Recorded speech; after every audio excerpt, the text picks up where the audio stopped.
general love reading.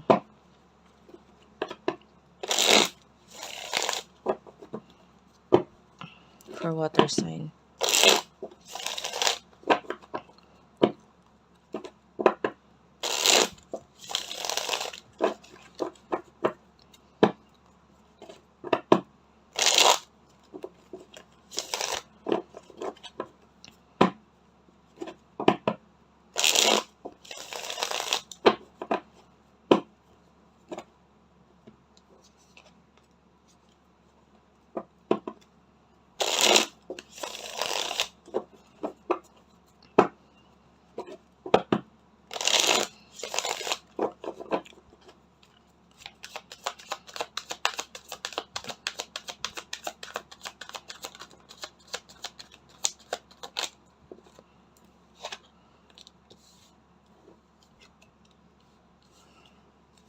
Eight of Swords, Page of Cups, the Devil. I feel like for some of you, pwedeng ikaw ay nasa isang situation na hindi mo alam kung paano aalis. Gusto mo, nandun yung gusto mo umalis. A Page of Cups, maybe because of a child. Hindi ka makaalis. Or the Devil, this is showing to me as maybe someone na nagmamanipulate sa'yo. I don't know, this, to me, it looks like a relationship, connection, wherein you are stuck. Or yung iba naman sa inyo, maybe work, career, na hindi ka makaalis because of this and that. May reason.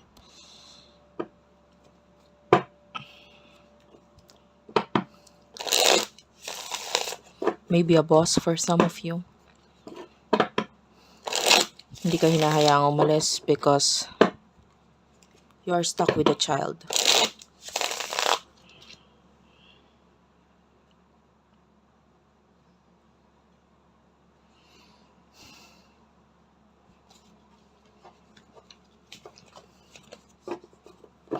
Pero yung iba, kung wala namang child or bata na involved, okay lang.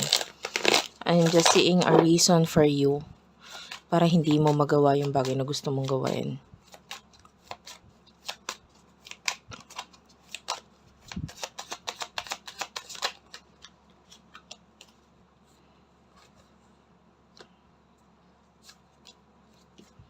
Bottom of the deck is the Ace of Swords.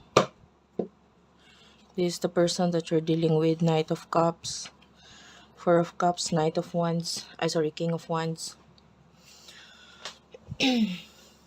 So, itong person na to, this person loves you so much. Andyan lang siya palagi for you. Like, this person is pwedeng always thinking of you, pero wala din siya magawa eh. Kasi sa situation ninyo, andyan siya, welcome siya. This person is always thinking of you. Ace of Swords. Pero of course,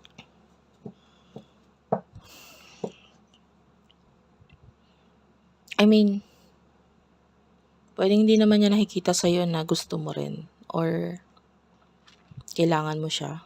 Or, gusto mo siya. So, nakikita natin ito as like, andito ako, pero wala ka naman sinasabi na gusto mo ko or kailangan mo ko. Parang ganun. Or you need help, etc. So, walang words na nanggagaling sa'yo. And pwedeng itong person na to is hoping na sana magsalita or magsabi ka ng may mga kinalaman doon. Na sana kailanganin mo ako, sabihin mo sa akin, gusto mo ako, mahal mo ako, etc. Pero wala siya nakukuha mula sa'yo. Or, yun. If you're stuck in a situation, pwedeng hindi naman niya nakikitang you're stuck. Or pwedeng alam niya na you are stuck, pero walang ni-ho mula sa'yo.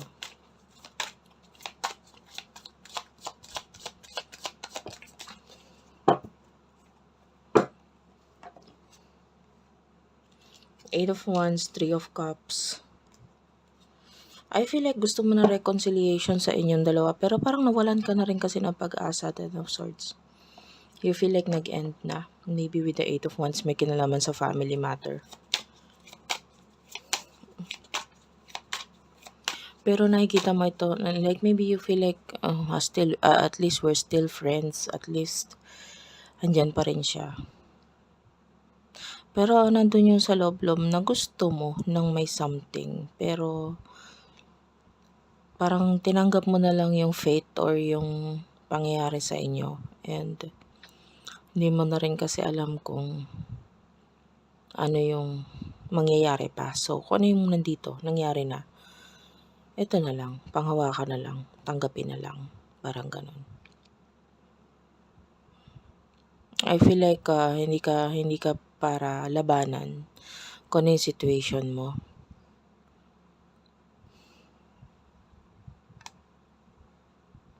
Kasi parang ang kalaban mo lang ngayon yung emotion mo, eh. 'Di ba?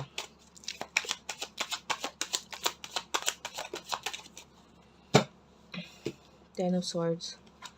So because of this, the Temperance, the Ten of Swords, Three of Pentacles at the bottom of the deck.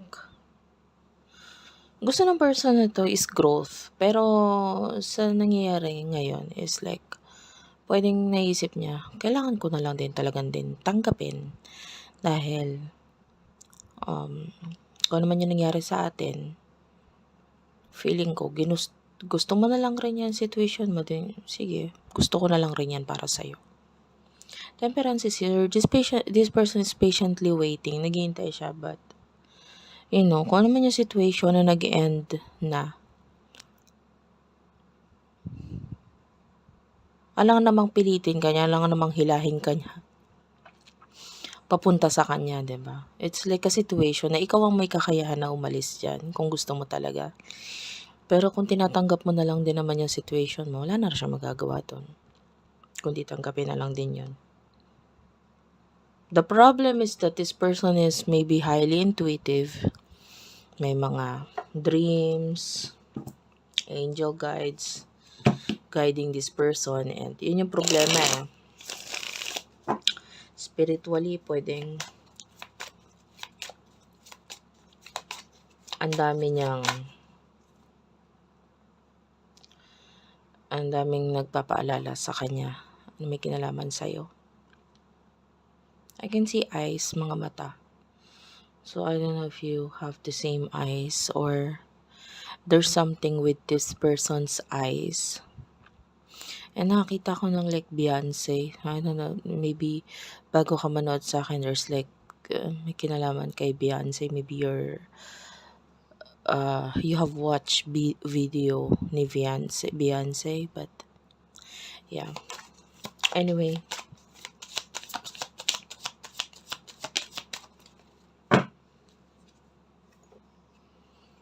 Nine of Swords, Page of Swords, bottom of the deck, the Hierophant.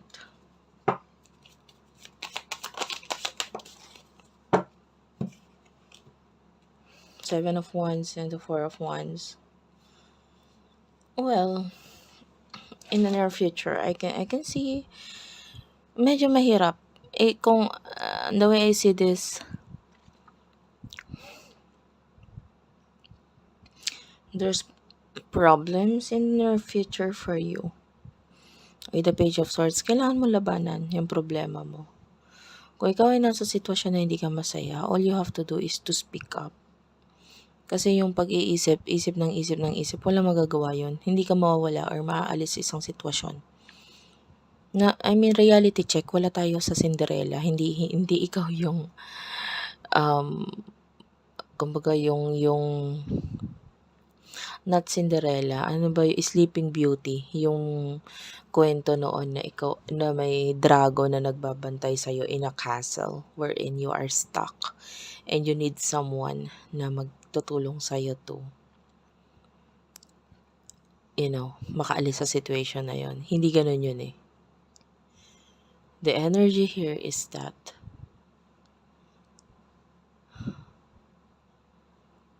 you are the only one na makakaalis sa situation mo,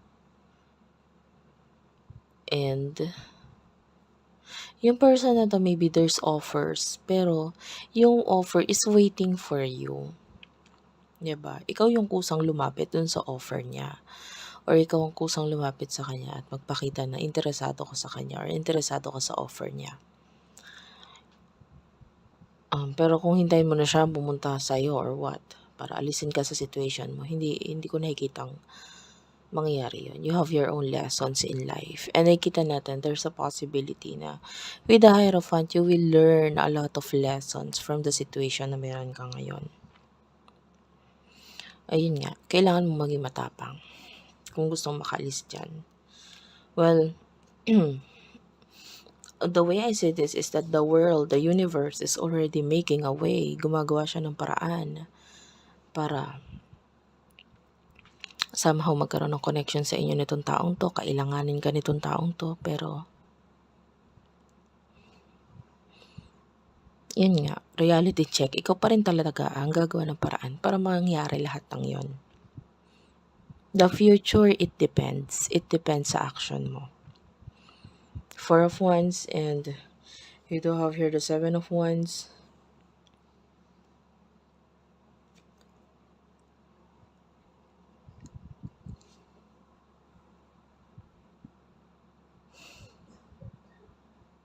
Well, the way I see this is that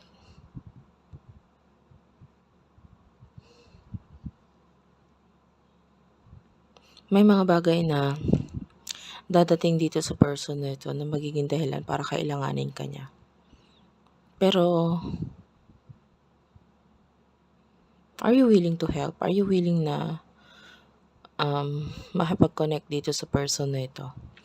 Kasi kahit kailanganin ka niya, kung hindi ka naman gagawa ng paraan para matulungan din siya, di wala rin. Diba? Yeah. Nakikita natin ikaw dito as someone na medyo mataas ang ego. So, you have to work on that. Thank you for watching, guys. I love you all, and bye-bye.